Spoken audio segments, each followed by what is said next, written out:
My name is Justin Hobson. I'm 36 years old. I'm currently a long-term substitute at Silver Lake Elementary, 4th grade. My name is Mintam Nguyen, and I currently am not working. I'm just staying at home with Henry, my 14-month-old son. Before that, I was working for a remote startup. I was born in Fresno, California, 1987. We had about 5 acres of land. It was pretty awesome. We didn't have like helicopter parents, so to speak. So whenever my mom got annoyed with us, it was like, get out of the house, go. So it was a lot of time spent outdoors with my family.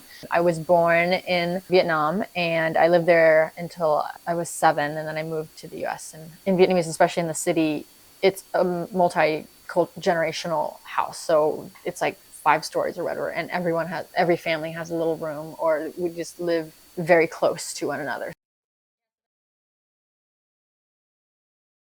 Adjustment wise, I was pretty young, so I don't really remember too much. I remember I had like a translator, or like a friend who was also Vietnamese that was kind of my interpreter. I took it was called ESL back then. Originally, it was my eldest aunt and my youngest uncle. I think it was like mid 80s. They were one of the Vietnamese boat people, so they left Vietnam by boat. And I wish I knew more, and that was something really cool, that when Justin came, he was very interested. Like, I just grew up, I just knew that they left by boat. I didn't know anything else about it. But he was like, hey, can you tell me what you did and like where you went? So I'm like, oh yeah, I never really asked them that before. Like, it's something that I just really took for granted because that was just how I grew up, and that was their story. It wasn't of interest to me, I guess. But yeah, they left by boat and eventually had a host family in Everett that hosted them, and so that was how they were able to immigrate over to the US as refugees. And then they just worked hard and eventually put in the paperwork, sponsorship, to get my other uncles over, my other aunt, and then my grandparents, and then my family and my aunt's family were the last to join them in 1998. So I remember it was November 10th, 1998 that both families came here, and that completed my dad's side of the family. So that Thanksgiving, I remember, was a big thing because that was, the first like reunion of the entire family. So it was pretty cool. And Thanksgiving is like my favorite holiday. Let me see. Oh, we met on a dating app. Yeah. That no Which longer. I don't think it exists anymore. No longer so that's exists. how obscure it was. I mean, when we first got together, I remember her mom would just call and be like extremely upset with her being in Los Angeles. She had left her family for this dream of becoming a writer, and that's what she wanted to try to do. She wanted to move there and give it a go. And from her mom's perspective and her parents' perspective, it was, oh, you're abandoning the family. You're more focused on yourself versus the family. And that's a big challenge for Mintam and herself in terms of growing up American, but also having that Vietnamese background, right? So there was definitely that restraint. And then also when we decided to move in together, it's like, you're not going to tell their parents that we're necessarily living together without, being married and all of that. So there was kind of like that hush-hush nature of like, oh, I'm roommating with a friend. So it's like, there was that. I would say that was definitely hard to watch her kind of have those conversations with her mom and feel, I mean, she loves her mother. So she felt she had a strong emotional response to it, and it would, usually subside after a day or two, but it left its impact. But then on my side, I would say the biggest and most challenging part of being with someone like Mintam is a religious. So culturally, her family is Buddhist, and I was raised Christian. I think my mom had messaged my Aunt Sherry on Messenger on Facebook, and she was talking about, it was directed towards Mintam being raised Buddhist, and just her reservations about it. Religion and parents' kind of pressure. Parental pressure in Asian culture is something that is pretty intense. So yeah, and we don't really. I wasn't really raised with that. I mean, they were like, "Oh, you're going to college? Yeah, all right. Whereas it's like Vietnamese culture, it's like, or Asian culture, it's like you're going to college. It's not even like a high five. It's okay, good. You're doing what you should be doing. So Min Tom's family moved here in 1998, and their cultural practices and norms are very, very intact, right? Whereas my family's been here for many generations. And so it's kind of like my family has experienced, I guess, a watering down effect of our heritage.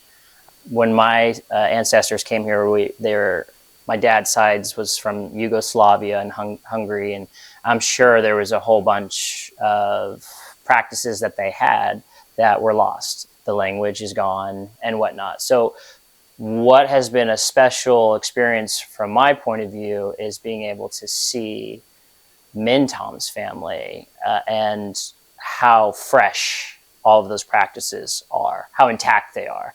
But it's also interesting to see with her cousins of her generation, even though most of them were born in Vietnam, it's starting to water out a little bit. They don't want to do the tea ceremony. Not all of them. Some of them are very happy to, and they will because the adults still have that persuasion. But it's the wants that has started to change a little bit. And being in my shoes, you can kind of see where this is going to go, because most of them are not in relationships with a Vietnamese person. Now you have two different people of two different ethnic backgrounds and cultural practices coming together, and it's just going to kind of further, I think, take away from that heritage a little bit more in terms of just practicing and whatnot. But from my immediate perspective, it's been kind of awesome because I got to have the experience of my family flying up to Washington from different parts of the United States where they're at, and like the tea ceremony. That was something that's completely different that we hadn't experienced at all. It's just like you get married, there's a reception, and then Bob your uncle, you're gone, you're good to go, right? Whereas here, it's, you know, me talking to my family and be like, yeah, so before the wedding, there's an actual thing called the tea ceremony. And you're going to do that first, or we're going to do that first. And oh, by the way, I want to be very like culturally sensitive. So we're all going to wear ao dais and we're going to like do it up. And people who are Vietnamese don't even really do that anymore. They don't even like, they'll just wear like a suit and tie. Like Min Tom's dad's like, wow, you don't need to wear ao dais. And anyway, so it was my brother wearing an ao dai. The Western diet has taken effect in some of my family. So, you know, his is like ripping over at the side and all this. And it's hilarious, but it's also a lot of fun. I mean, you're coming together with her side of the family and my side of the family, and you're asking their ancestors for permission for our union, which is something that I really appreciate with her culture, is the reverence that they have for their elders. And I think it's something that Western culture has kind of lost. This is her uncle's house. Her grandma used to live here. And part of our bargain is that we keep the altar intact and pay respect. And it's like an education for myself. Got her ancestors that are right here that are her grandparents. And then you've got her immediate grandma, her Banoi, who recently just passed away.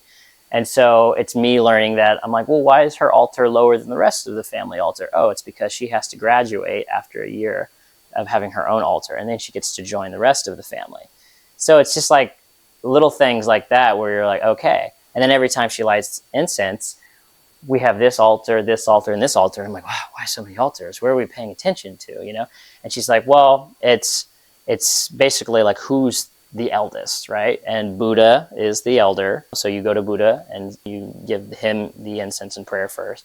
Then it goes to the family that's been passed away for a little bit over a year. And then it goes to Banoi. So it's just cool. I mean, it's just like, from my perspective, it's just it's an education, a constant education. I was like, what?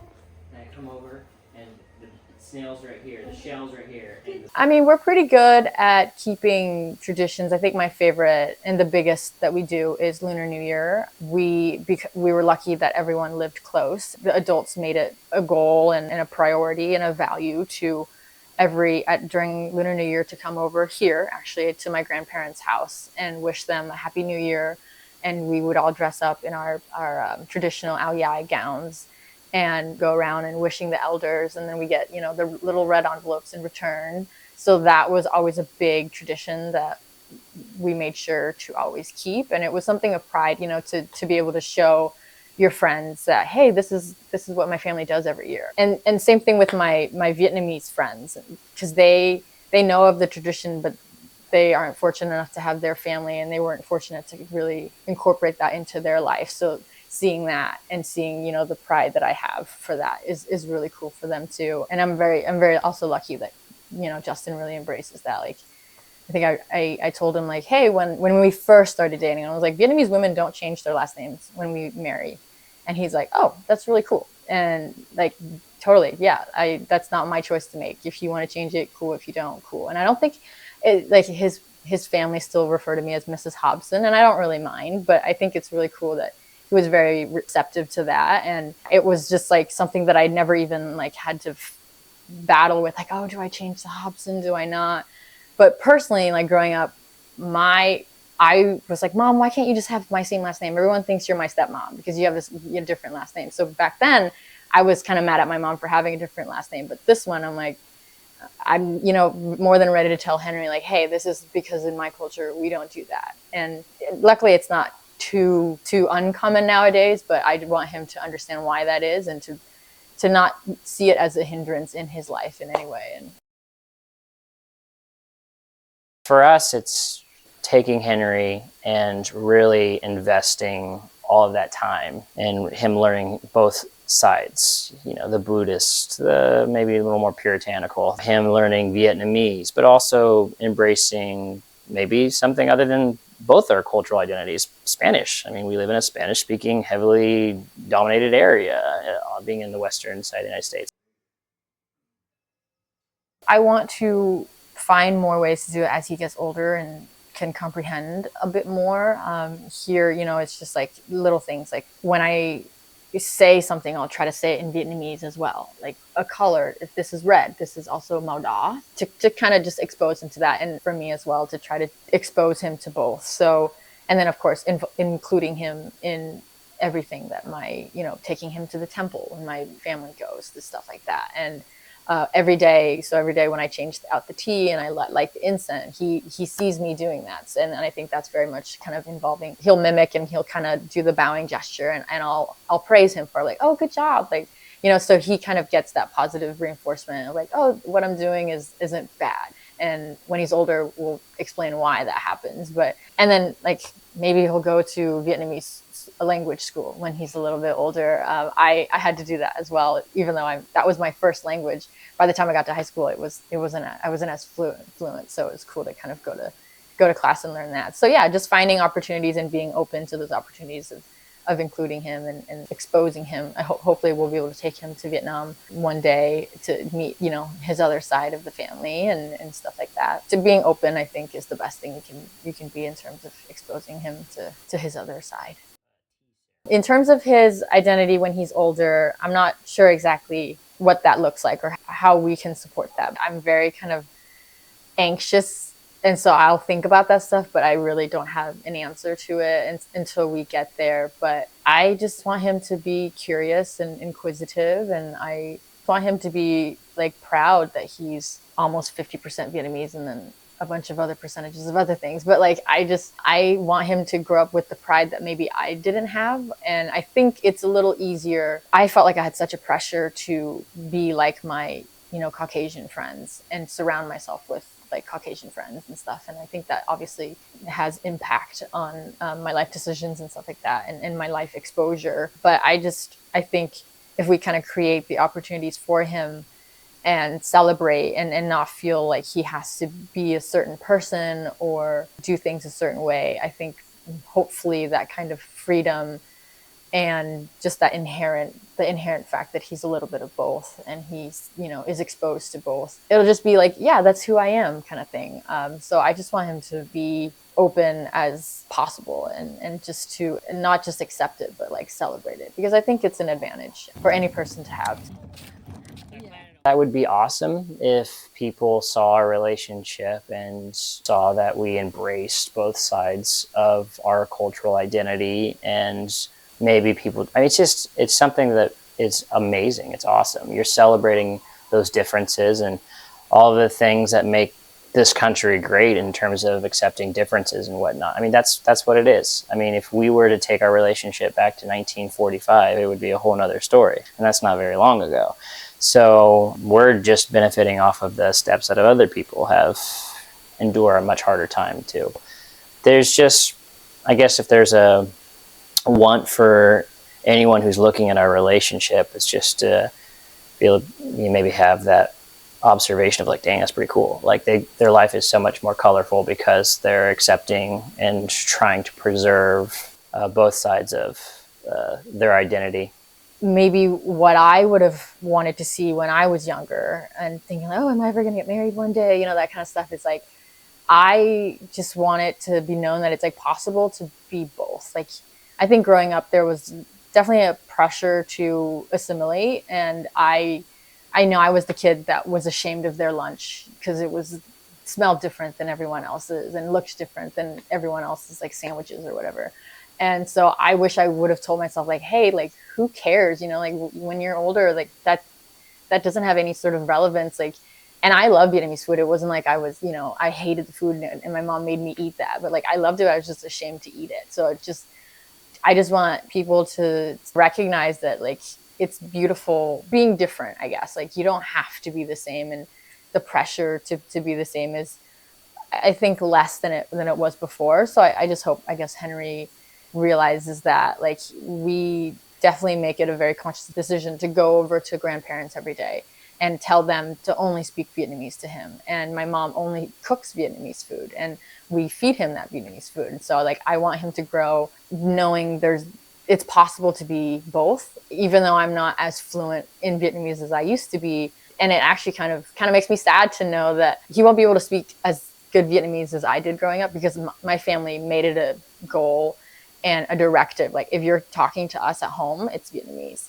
And then you can speak English everywhere else. But like, I want to make it a more conscious goal. And I think, and I hope that everyone, you know, who comes from multi-cultures do that as well, is to tell themselves, hey, it's important to kind of preserve both. It's important to know both, to understand both, and to honor both. And it's possible. It doesn't really hinder your life in any way. I think it adds more color and more culture to it.